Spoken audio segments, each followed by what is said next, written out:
Sergio Leone's The Good, the Bad and the Ugly was conceived as the final installment of his now iconic Dollars trilogy, following A Fistful of Dollars, 1964, and For a Few Dollars More, 1965, marking a culmination of his vision to redefine the Western genre with an Italian perspective. Before production began, Leone had already gained a reputation for revolutionizing traditional Hollywood Westerns, replacing the classic white hat versus black hat morality with a grittier, morally ambiguous world where survival outweighed honor.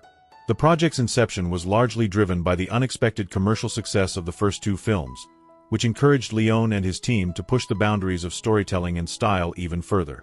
Leone's producer, Alberto Grimaldi, convinced him to elevate the scope of the third film beyond simple bounty hunting or revenge stories, leading to the ambitious idea of a Civil War-era treasure hunt involving three gunslingers.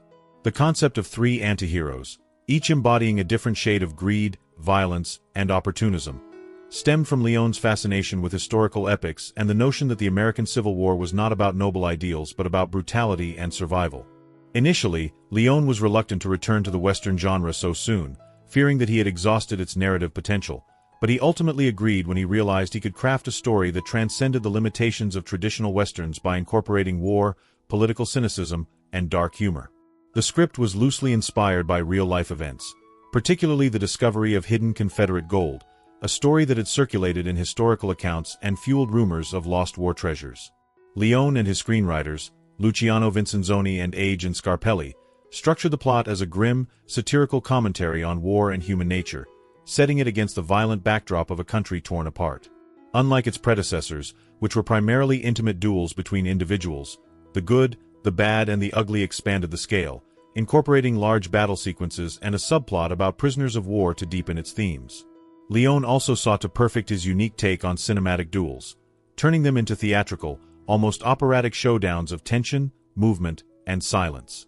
Initially, Eastwood was hesitant to return, believing that his character had already completed his arc in For a Few Dollars More, but he was ultimately persuaded when Leone pitched the larger-than-life scope of the film, promising a grander, more immersive Western experience.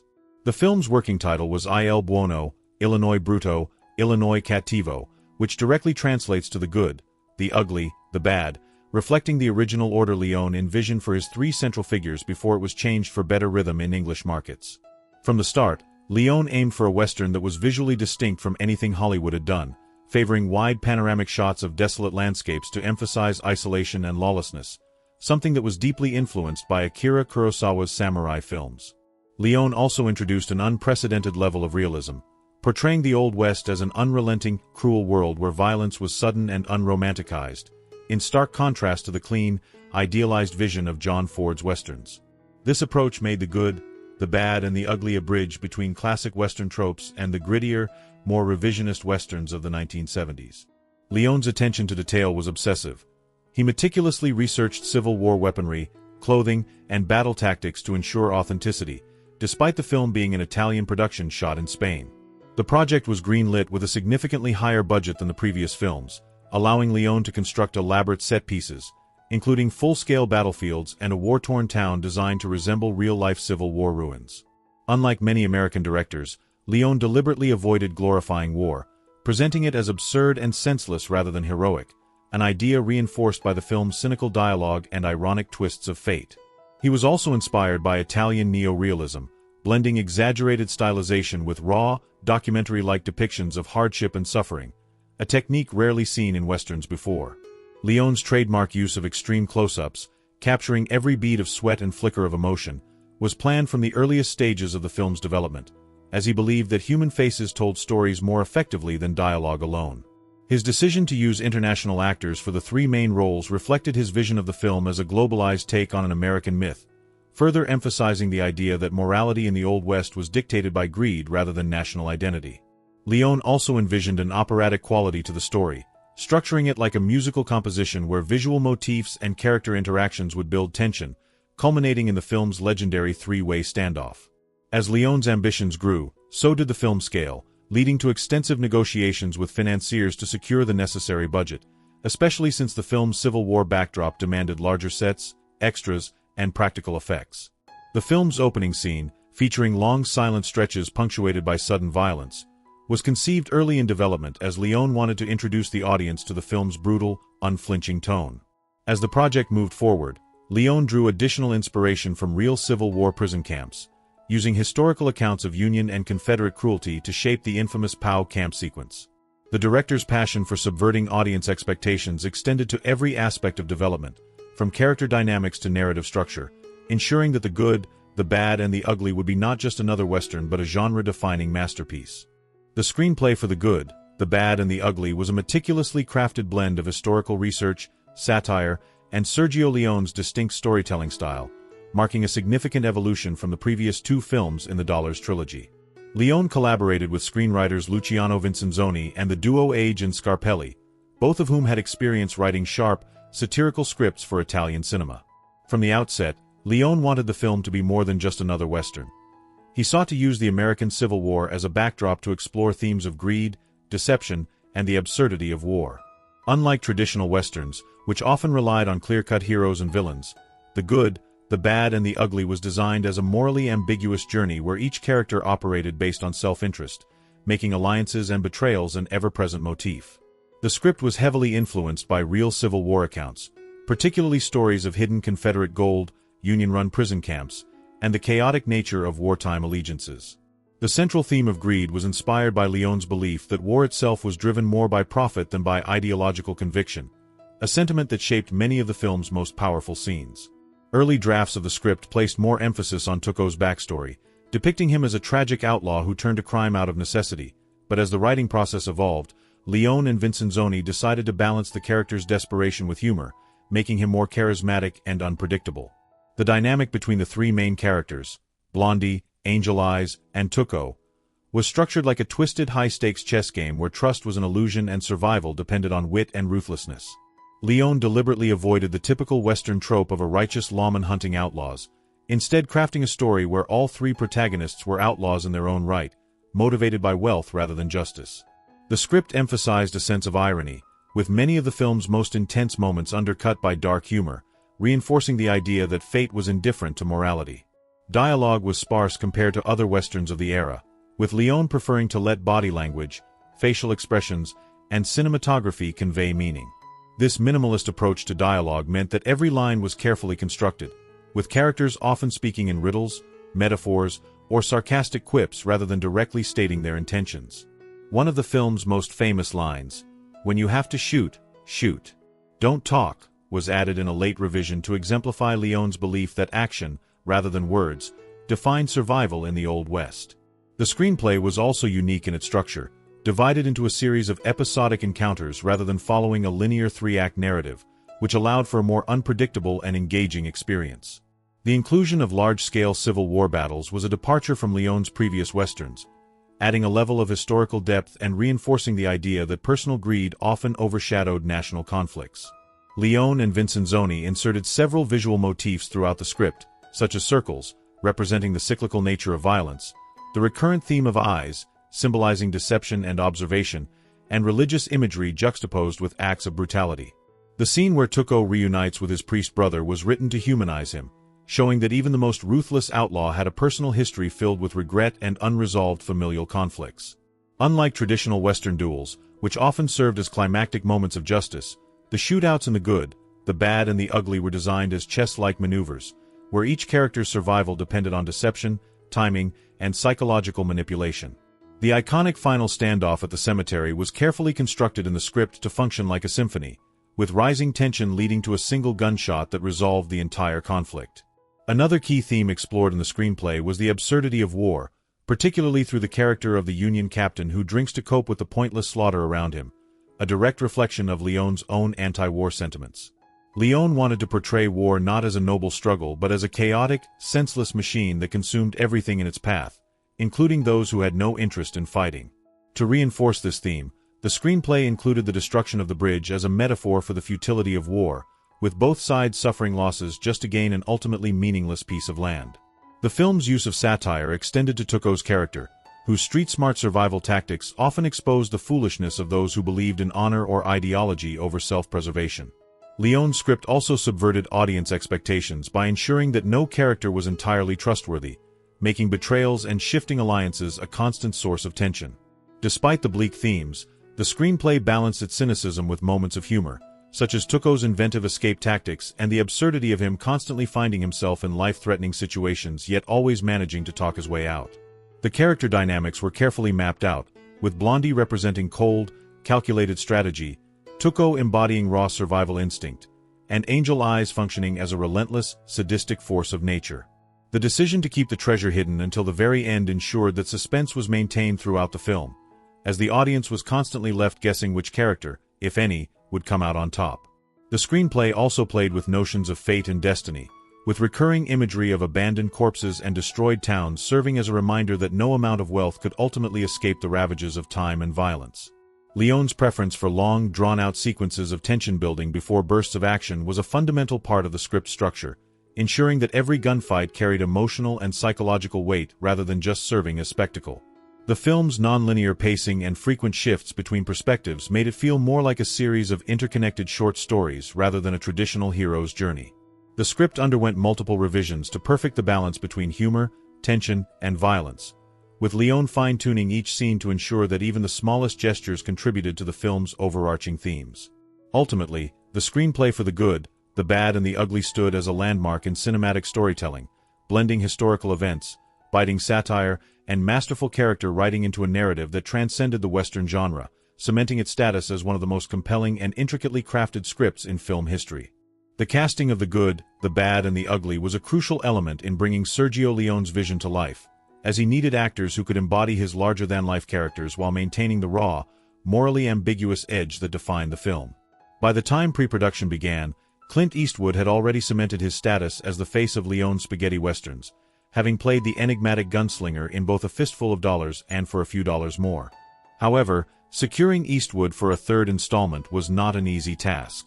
Initially, Eastwood was hesitant to return, as he felt that his character had already completed his arc and that he was being overshadowed by increasingly elaborate supporting roles. Leone, determined to have Eastwood reprise his role, promised that this film would elevate the character to legendary status, offering him a salary of $250,000, a significant increase from his previous earnings, along with 10% of the film's North American profits. Eastwood eventually agreed, but his growing frustrations with Leone's direction and his awareness of his rising star power led him to demand a more defined presence in the film, ensuring that his character, Blondie, would remain the central figure despite the expanded scope of the story. Leone, however, was equally invested in casting the two other leads, knowing that the film's success depended on the dynamic interplay between the titular good, bad, and ugly. For the role of Angel Eyes, the ruthless and calculating bounty hunter, Leone turned to Lee Van Cleef, who had already impressed him as Colonel Mortimer in For a Few Dollars More. Although Leone originally considered Charles Bronson for the part, Bronson was unavailable due to prior commitments, leading Leone to quickly offer the role to Van Cleef. Unlike his previous character, who was driven by justice, Van Cleef's Angel Eyes was pure menace, a man who killed without hesitation and pursued his goals with cold, unrelenting efficiency. Van Cleef, a seasoned character actor who had spent much of his early career playing minor villainous roles in Hollywood westerns, embraced the opportunity to bring a more developed, sadistic edge to the character. Leone instructed him to play Angel Eyes with a quiet, methodical demeanor, avoiding unnecessary dialogue and relying on body language and facial expressions to convey menace. Van Cleef's sharp, angular features and piercing gaze made him the perfect antagonist, and his ability to switch from calm calculation to ruthless violence in an instant made Angel Eyes one of the most memorable villains in cinematic history. The most challenging role to cast, however, was that of Tuco, the unpredictable and often comedic outlaw who serves as both a foil and a reluctant partner to Blondie. Leone wanted a character who was not just ugly in appearance but in his desperate, chaotic nature, a survivor who embodied the raw, unpolished reality of the Old West. After considering several Italian actors, Leone set his sights on Eli Wallach, an American actor best known for his work on Broadway and in dramatic films such as The Magnificent Seven, 1960. Wallach, initially unfamiliar with Leone's work, was intrigued by the script and the opportunity to play a Western character unlike any he had encountered before. Despite some initial reluctance due to the unconventional nature of spaghetti westerns, Wallach was persuaded by Leone's passion and vision for the film. From the moment Wallach arrived on set, it was clear that he would steal nearly every scene he was in. His improvisational skills and natural comedic timing brought Tuco to life in ways even Leone had not anticipated, leading to numerous unscripted moments that added depth and humor to the character. Tuco's character was written to be the most human of the three, embodying the desperation, cunning, and adaptability necessary to survive in such a brutal world. Unlike Blondie, who remains cool and detached, or Angel Eyes, who operates with a sense of calculated evil, Tuco is impulsive, emotional, and constantly scheming, making him unpredictable and, in many ways, the heart of the film. Wallach, drawing from his theatrical background, infused Tuco with nervous energy, exaggerated facial expressions, and rapid-fire speech that contrasted sharply with Eastwood's laconic performance. His chemistry with Eastwood became one of the film's defining strengths, as their constant bickering, betrayals, and reluctant teamwork created a dynamic that was both entertaining and deeply compelling. One of the most memorable moments, Tuco's bathhouse scene where he shoots an enemy mid-sentence, was entirely Wallach's idea, reflecting his ability to blend humor with sudden bursts of violence. Despite the strong performances, tensions ran high on set, particularly between Eastwood and Wallach. While Wallach admired Leone's directorial genius, he found his methods reckless and dangerous, often placing actors in harm's way for the sake of realism. In one instance, Wallach nearly lost his life when he was forced to lie next to a moving train while his hands were tied, unaware that the train's metal steps extended dangerously close to his head. In another scene, Tuco was nearly decapitated when Leone used real dynamite to blow up the bridge, failing to inform Wallach of the precise timing of the explosion. Eastwood, for his part, grew increasingly frustrated with Leone's perfectionism, particularly his insistence on endless takes and his tendency to focus more on visuals than on directing actors. This frustration was compounded by the fact that Wallach's role was more dynamic and memorable, leading Eastwood to feel that Tuco was overshadowing Blondie. Though Eastwood remained professional, this tension contributed to his decision to never work with Leone again after the film's completion. Leone's direction of the actors was highly unorthodox, relying more on visual storytelling than on traditional character development. He often gave minimal direction, allowing the actors to find their own interpretations of their roles. He also employed extreme close-ups to emphasize the tension in their faces, making every twitch, smirk, and glance feel like part of an elaborate psychological game. Leone believed that body language was more powerful than dialogue, which is why the film contains long stretches of silence where the characters communicate through subtle gestures rather than words. This approach required actors who could convey complex emotions with minimal speech, and all three leads delivered performances that transcended language barriers, making the film universally engaging. The film's character arcs were carefully designed to balance one another. Blondie, despite being the good, is not a traditional hero.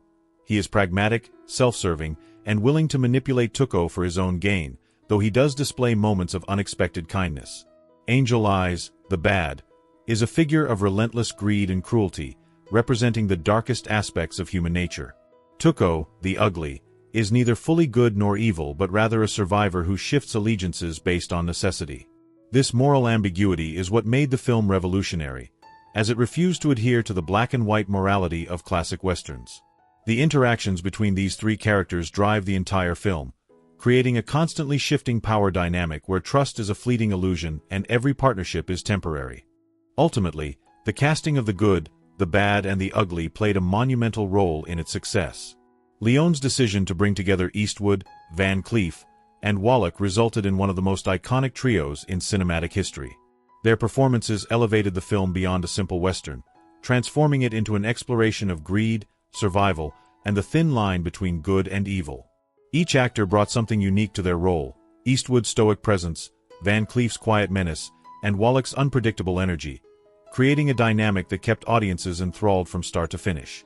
Though the relationships between the actors were often strained, their on-screen chemistry was undeniable, and their portrayals would go on to define not just the spaghetti western genre but the very image of the outlaw in popular culture.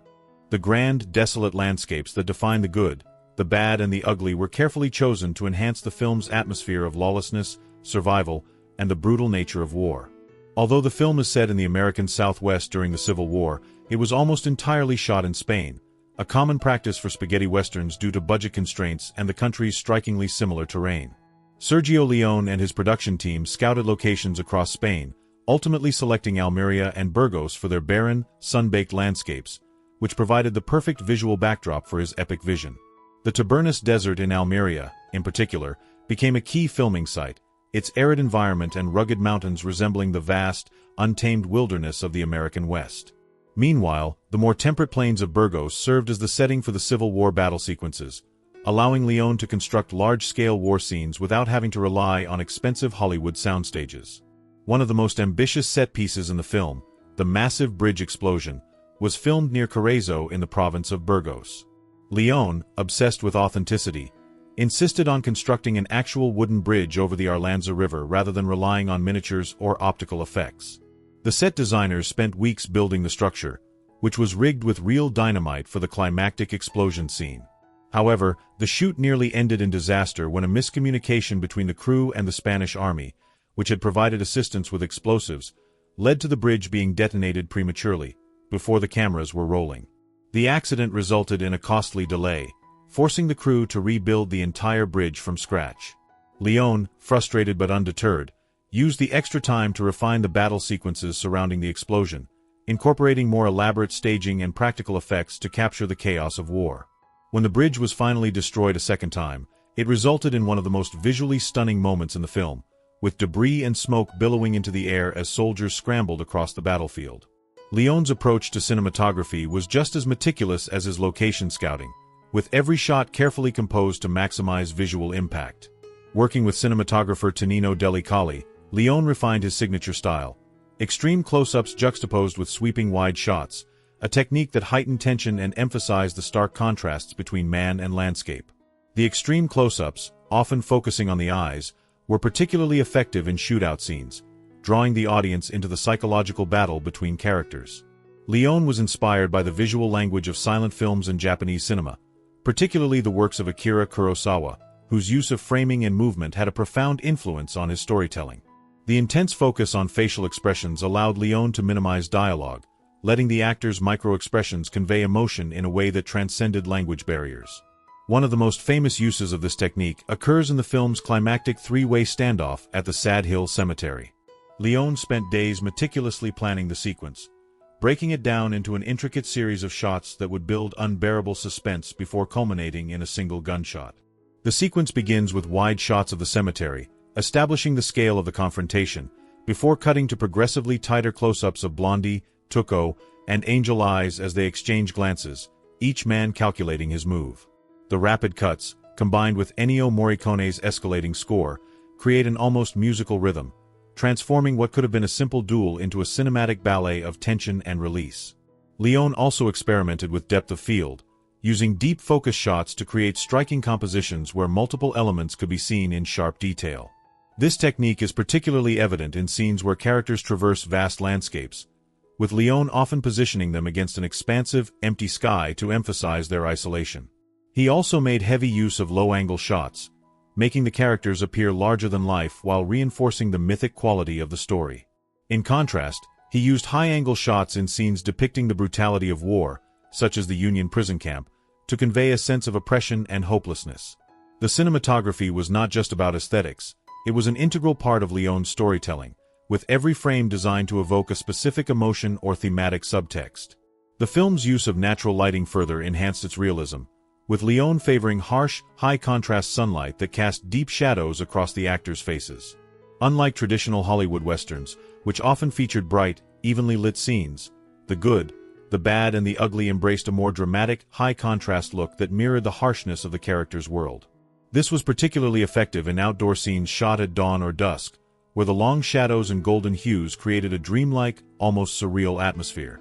Leone also employed unconventional lighting techniques for interior scenes, such as using dim candlelight and strategically placed shadows to add depth and texture to the visuals. Another crucial aspect of the film's cinematographic style was its pacing. Leone was unafraid to let scenes play out slowly, allowing tension to build naturally rather than relying on rapid editing. This deliberate pacing is evident in many of the film's most iconic moments, such as Tuco's race through the cemetery in search of the hidden grave. Instead of cutting quickly between shots, Leone lets the camera linger on Wallach's frantic movements, immersing the audience in his desperation. The extended runtime of these sequences challenged traditional notions of film editing, but they also contributed to the film's unique rhythm, drawing viewers into its world in a way that few westerns had before. The production also faced significant challenges due to the remote filming locations and Leone's perfectionist tendencies. Many of the locations were difficult to access, requiring the crew to transport equipment across rough terrain in scorching heat. The actors, particularly Clint Eastwood, grew increasingly frustrated with the grueling conditions, as they were often required to perform physically demanding scenes under extreme weather conditions. Eastwood, who was known for his pragmatic, no-nonsense approach to filmmaking, clashed with Leone over the director's insistence on reshooting scenes multiple times to achieve the perfect composition. In one instance, Eastwood reportedly refused to do another take of a desert sequence, telling Leone, "You're not getting any more sweat out of me."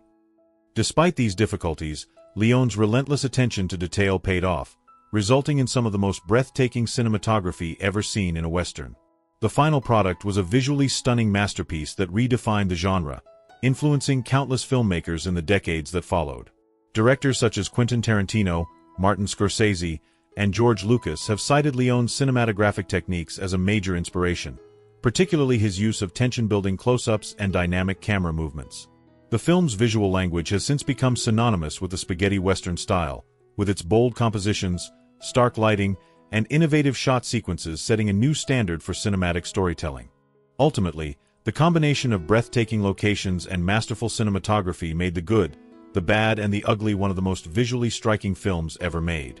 Leone's ability to transform the Spanish countryside into a believable, mythic version of the American West was nothing short of genius, proving that great filmmaking transcends geographical limitations. His use of extreme close-ups, sweeping wide shots, and innovative lighting techniques not only enhanced the film's narrative power but also revolutionized the way Westerns were filmed. Every frame was meticulously composed, every shot carefully crafted to serve the story, resulting in a cinematic experience that remains as visually stunning today as it was in 1966. The score of The Good, the Bad, and the Ugly is arguably one of the most recognizable and influential in film history, thanks to the genius of Ennio Morricone, who collaborated with Sergio Leone on all three films in the Dollars trilogy. From the outset, Leone understood that music was not just a complement to his film's visuals. It was an integral part of storytelling, often acting as a character in its own right. Unlike traditional Hollywood westerns, which relied on sweeping orchestral scores reminiscent of Aaron Copland's frontier-inspired compositions, Morricone crafted a soundscape that was raw, unconventional, and deeply evocative of the film's gritty, lawless world. His compositions blended avant-garde techniques with traditional instrumentation, incorporating whistling, gunshots, whip cracks, and even human voices to create a sonic atmosphere that was entirely unique to Leone's vision. Morricone's first challenge was to compose a main theme that would encapsulate the film's essence while distinguishing itself from the already iconic scores of A Fistful of Dollars and For a Few Dollars More. What he came up with was an eerie, hypnotic melody that perfectly captured the film's blend of tension, humor, and mythic grandeur. The now legendary main title theme, built around a simple, three-note motif, EGB, was designed to mimic the howl of a coyote, an animal synonymous with the desolation and survivalist spirit of the western frontier. This motif, played on a mix of electric guitar, ocarina, and human voices, was an innovation in film scoring, moving away from the polished orchestrations of Hollywood and embracing a more primal, almost tribal sound. Leone and Morricone had a unique working relationship, with the director often structuring his film around the composer's music rather than the other way around. Unlike most filmmakers, who have a score written after the film is edited, Leone asked Morricone to compose key pieces of music before production even began. This allowed Leone to choreograph scenes to the rhythm and structure of the score, treating music as an essential element of the film's pacing and visual composition. The result was a symbiotic relationship where the music dictated the emotional beats of the film, particularly in scenes like the iconic three-way duel at Sad Hill Cemetery. The Ecstasy of Gold, the frantic, soaring piece that plays as Tuco scrambles through the graveyard searching for the hidden treasure, was composed with a rising tension that mirrored the character's growing desperation. Leone, recognizing its power, shot the scene with long, sweeping camera movements that followed the intensity of the music, allowing the score to dictate the energy of the visuals rather than vice versa. Morricone's use of unconventional instruments and sounds extended beyond the main theme.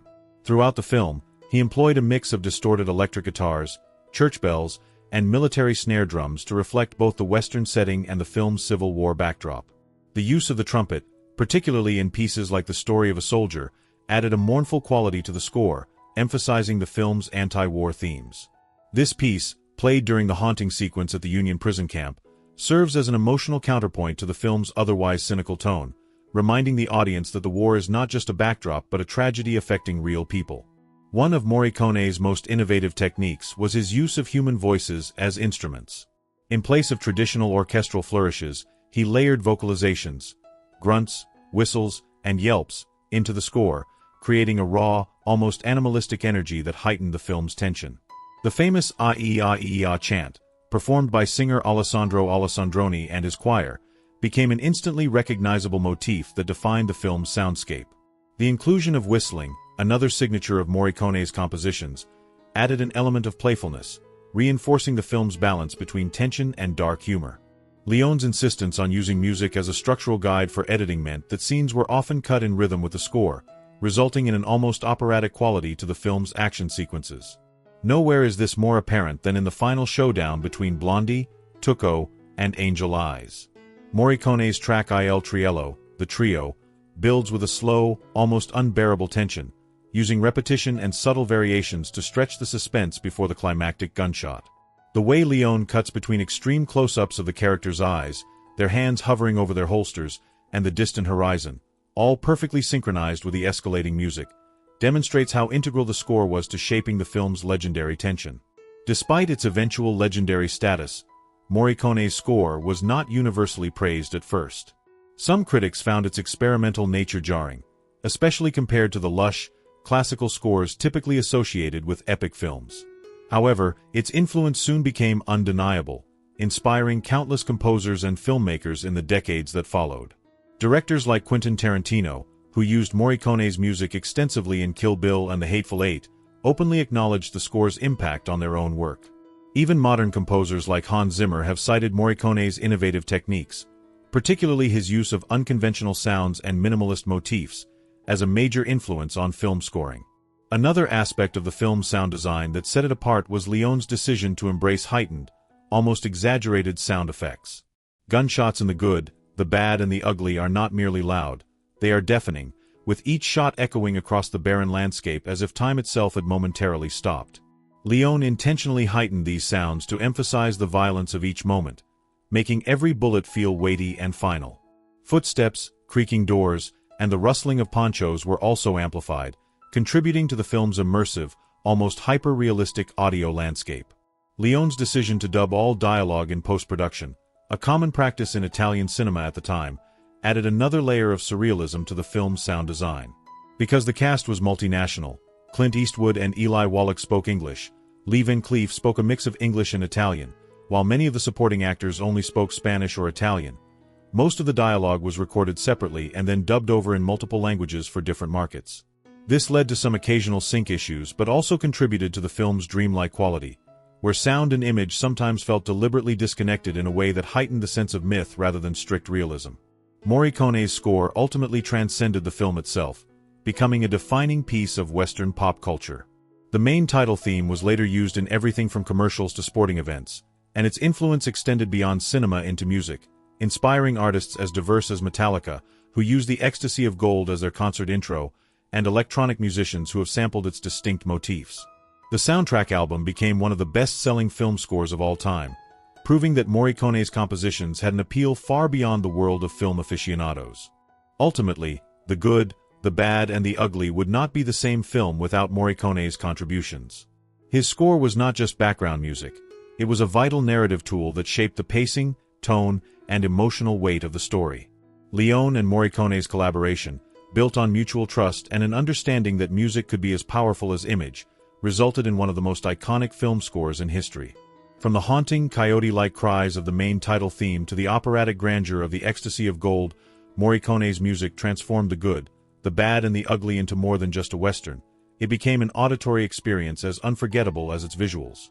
The production of The Good, The Bad and the Ugly was fraught with challenges, both technical and personal, yet it ultimately became one of the defining films of the Western genre. The film's budget was higher than that of its predecessors in the Dollars trilogy, but it was still modest compared to Hollywood standards. Despite this, director Sergio Leone was determined to create a grand, epic spectacle. The shooting process was long, complicated, and often plagued by delays. One of the primary hurdles was the extreme weather conditions in the Spanish locations. The desert-like conditions of Almeria, where much of the film was shot, were unforgiving, with temperatures often soaring well over 100 degrees Fahrenheit, 38 degrees Celsius. This forced the production crew to work in brutal heat, which not only made the physical demands of filmmaking more difficult but also placed a strain on the actors, who often had to endure hours of filming under harsh sunlight with little to no relief. Clint Eastwood, who had grown accustomed to working in the spaghetti western style after the previous films, was not immune to the challenges of the production. Eastwood's experience with Leone had always been somewhat strained, and during the making of The Good, The Bad and the Ugly, their differences became more pronounced. Leone's insistence on taking multiple takes and refining every shot led to some frustration on Eastwood's part, as he was used to a quicker pace of filmmaking, having worked on a number of American films that had more efficient schedules. Leone's perfectionist tendencies and disregard for time often resulted in endless takes, and this sometimes caused friction with Eastwood, who, although professional, was increasingly frustrated by the director's methods. Despite their disagreements, however, Eastwood's stoic and understated performance as Blondie remained central to the film's success, and his relationship with Tuco, played by Eli Wallach, became one of the film's most beloved aspects. Wallach, who had a different, more theatrical approach to his role, often improvised and infused his character with comic elements, which created a dynamic contrast to Eastwood's more restrained portrayal. The two actors, despite their differences, had incredible chemistry, and their scenes together became some of the most memorable in the film. Another significant challenge was the film's ambitious scale. Leone wanted to include large, complex battle scenes, particularly the ones depicting the American Civil War, that would involve hundreds of extras.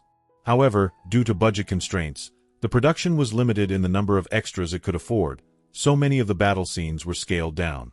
To compensate for this, Leone employed a technique that he would later use in future films. He shot scenes with very wide lenses to create the illusion of grandeur and a sense of epic scale.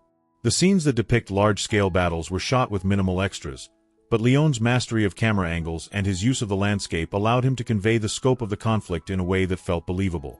One notable sequence, where soldiers march to war and engage in combat, was meticulously choreographed to ensure that even with fewer extras, the scenes would feel intense and chaotic.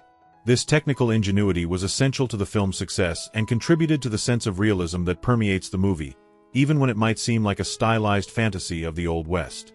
In addition to the weather and technical challenges, the production was affected by several logistical problems, including language barriers and a lack of resources. As with most Italian productions of the time, many of the film's cast and crew did not speak English, which led to complications on set. The actors were often required to communicate in broken English, Italian, and Spanish, leading to moments of confusion, especially in scenes that required quick and precise action.